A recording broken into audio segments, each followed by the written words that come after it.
Hey everybody, this is a quick video in case you have Yamaha TW-E5A wireless Bluetooth earbuds and you need to do a hard reset to the factory default settings on them.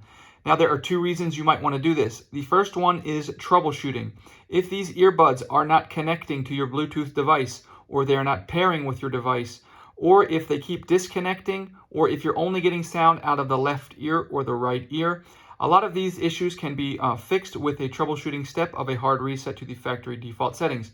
You will need to set them up again because everything will be deleted off of these and it will be like they just came out of the box, which is the second reason you might want to do this. If you want to get a fresh start on these earbuds for any reason, we can go ahead and just clear everything out with a hard reset.